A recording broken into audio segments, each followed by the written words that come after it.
श्री शिवाय नमस्तुभ्य महाराज। पूजा घर में रखा लोटा पैसों को राख बना देता है। ये 3 गलतियां भूल कर भी ना करें, लक्ष्मी घर से चली जाती है। महाराज आप सभी लोगों ने कहीं ना कहीं किसी न किसी के घर के मंदिर में 1 लोटा जल भरा हुआ जरूर देखा होगा, पर आपके मन में भी ये बात जरूर आती होगी कि यह 1 लोटा जल आखिर घर के पूजा घर में भरकर क्यों रखा जाता है। और घर की छोड़ो, आपने मंदिर में भी देखा होगा कि मंदिर में भगवान की मूर्तियों के पास में भी 1 लोटा जल भरकर रखा जाता है। तो आखिर इसका कारण क्या है और क्या हमें भी अपने घर में पूजा घर में 1 लोटा जल भरकर रखना चाहिए, सारी अद्भुत जानकारी आपको इस वीडियो में हम देने वाले हैं। महाराज हम सभी लोगों के घर में एक ऐसा स्थान होता है जिस जगह पर हमारे घर के भगवान स्थापित होते हैं और जिसे हम हमारे घर का पूजा घर भी कहते हैं। आपने अगर ध्यान से कभी किसी के पूजा घर में देखा हो या मंदिर में देखा हो तो हमेशा भगवान की मूर्तियों के पास में 1 लोटे में जल भर कर रखा जाता है। अब ऐसा जरूरी नहीं कि वह लोटे में ही जल भर कर रखा हो, आपने कटोरी में जल भर कर रखा हुआ भी देखा हो, गिलास में जल भरा हुआ हो। तो कहने का मतलब यह है कि भगवान की मूर्तियों के पास में किसी भी रूप में आपने जल या पानी रखा हुआ जरूर देखा होगा। तो आखिर इसका कारण क्या है। तो महाराज जिस तरीके से हमारे लिए पानी बहुत ज्यादा जरूरी है, उसी तरीके से भगवानों के लिए भी पानी बहुत ज्यादा जरूरी है। क्योंकि आपने ये बात जरूर सुनी होगी कि जल ही जीवन है। और जब हम भगवानों की पूजा करते हैं, उनकी सेवा करते हैं, उनको भोग लगाते हैं, तो क्या हम उनके लिए ये छोटा सा कार्य नहीं कर सकते। सिर्फ 1 लोटा जल अगर कोई अपने घर के पूजा घर में रखता है तो इससे उस घर के भगवान वैसे ही प्रसन्न हो जाते हैं और उस घर में सुख और शांति आना भी शुरू हो जाती है। उस घर में सदैव भगवान का आशीर्वाद बना रहता है।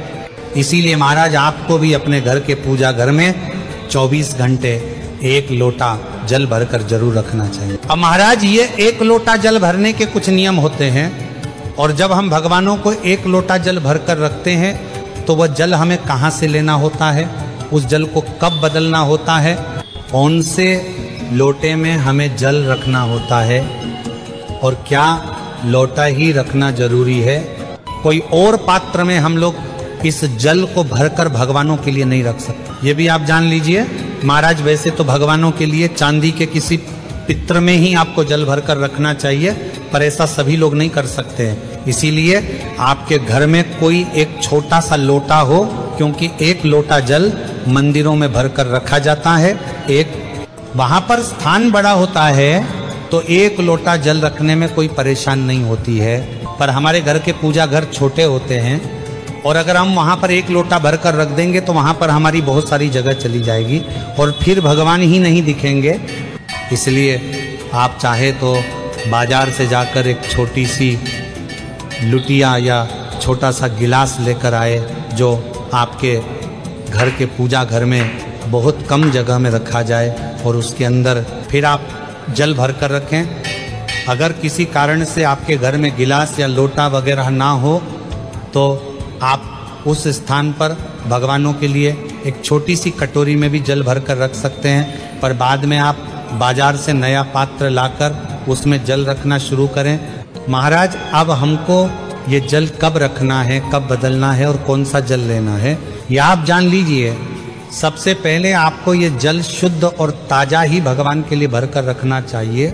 और रोज सुबह जब आप अपने घर के भगवानों को स्नान कर कर बैठाते हैं, उसके बाद में आपको ये 1 लोटा जल अपने घर के पूजा घर में भगवान से बोलकर रख देना चाहिए और आपके सभी भगवानों को अलग अलग जल रखना आपकी ज़रूरत नहीं है।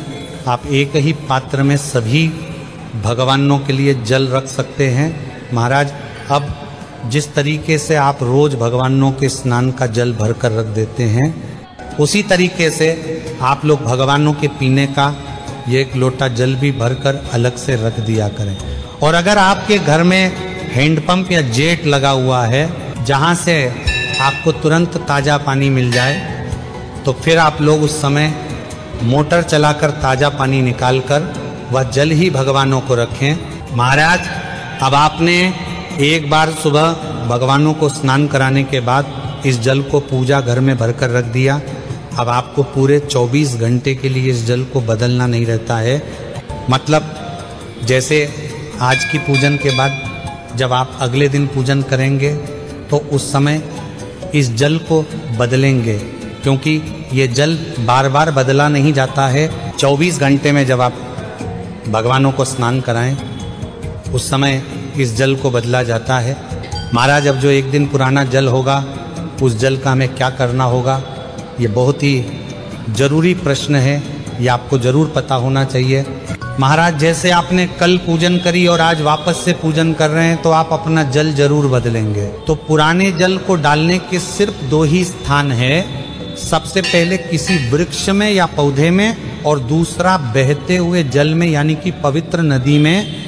बस ध्यान रखना कि इस जल को तुलसी जी के पौधे में नहीं डालना होता है, क्योंकि ये जल हम सभी भगवानों को रखते हैं, जिसमें शिव जी भी होते हैं, गणेश जी भी होते हैं और सभी भगवान होते हैं। तो इस जल को हम तुलसी जी के पौधे में नहीं डाल सकते। इसके अलावा जो पौधा आपके घर में हो उस पौधे या गमले में या किसी पेड़ में आप इस जल को डाल सकते हैं और वापस से फिर अपने इस पात्र में नया जल भरकर भगवानों को रख सकते हैं। महाराज, आपको सिर्फ जल बदलने की जरूरत होती है, आपको रोज उस पात्र को नहीं बदलना है। जिस पात्र में आप इस जल को भर कर रख रहे हैं महाराज, इसी के साथ में कोशिश करें कि उस जल को आप हल्का सा ढक कर रखें। मतलब भगवानों को पीने के लिए थोड़ी सी जगह लोटे के ऊपर छोड़ दें, बाकी उस जल को ढक कर रखें ताकि कोई भी मच्छर वगैरह उसके अंदर ना जा सके और वह पानी शुद्ध रहे। महाराज, ये एक लोटा जल सभी को अपने घर के पूजा घर में जरूर रखना चाहिए, क्योंकि इसको रखने से घर के सभी भगवान खुश रहते हैं और घर में कभी भी कोई मूर्ति या प्रतिमा चटकती नहीं है। महाराज, इस तरीके से पूजा घर में 1 लोटा जल रखने के नियम होते हैं। अगर आप लोग भी अभी तक अपने घर में 1 लोटा जल नहीं रखते हैं तो आज से ही रखना शुरू कर दीजिए। और क्या आप लोगों को यह बात पहले से मालूम थी? कमेंट में ज़रूर बताएं। और आपको हमारी ये वीडियो कैसी लगी वो भी ज़रूर बताएं।